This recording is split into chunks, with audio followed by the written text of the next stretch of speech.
பொதுத் தேர்வு மட்டுமல்லாது நம் பள்ளி திறன் இயக்கத்தின் மூலம் மாவட்ட அளவில் பெரும் சாதனை வைத்துள்ளது. திறன் இயக்கத்தில் திறம்பட செயல்பட்ட நம் பள்ளி ஆசிரியர் பெருமக்களுக்கு பாராட்டு கடையங்கள். பள்ளியின் மூத்த இடைநிலை ஆசிரியை கற்பன சோபனகுமாரி அம்மா அவர்களுக்கு பாராட்டு கடையம் வழங்கி சிறப்பிக்கப்படுகிறது.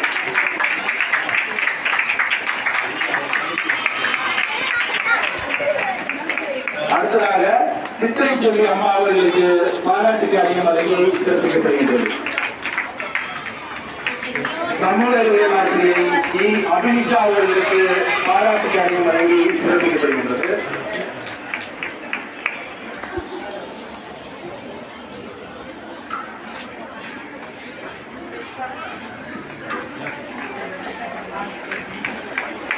அடுத்த நிகழ்வாக நம் பள்ளியின் சிறப்பாசிரியை மரியாதைக்குரிய கா இளந்திரையாள் அம்மா அவர்களுக்கு பாராட்டு கடையம் வழங்கி சிறப்பிக்கப்படுகின்றது.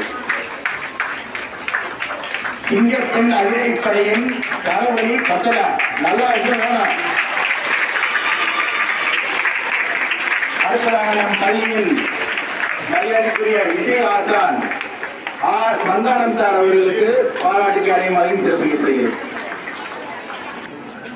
கல்வியில் மட்டுமல்ல விளையாட்டிலும் உடற்கல்வி செயல்பாடுகளிலும் நம் பள்ளி மாநில அளவில் சாதனை புரிந்துள்ளது. உடற்கல்வி இயக்குனர் அம்மா அவர்கள் ஒரு வார்த்தையில் கூறுவார். மாவட்ட கல்வி அலுவலர் அம்மா அவர்கள் மற்றும் தலைமை ஆசிரியர் அம்மா அவர்கள், இருபால் ஆசிரியர் பெருமக்கள், மாணவிகள் அனைவருக்கும் காலை வணக்கம்.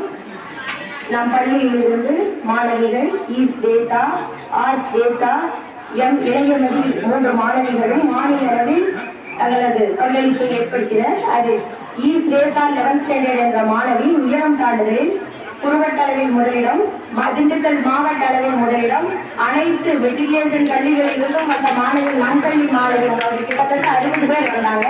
நம் பள்ளி மாணவி முதலிடம். அடுத்து மாநில அளவில் 1.43 மீட்டர் உயரத்தை தாண்டி அவர் 3ஆம் இடம் தான் வந்தார். ஆனால் அது 4ஆம் இடமாக அறிவிக்கப்பட்டது.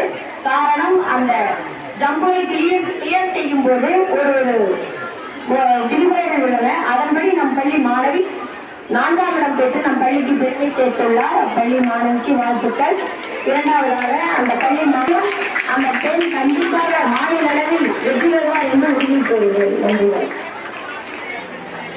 உடற்கல்வி ஆசிரியர் பெருமக்கள் இது மேலே தெரிய வருமாறு அன்புடன் கேட்டுக்கொள்கிறேன்.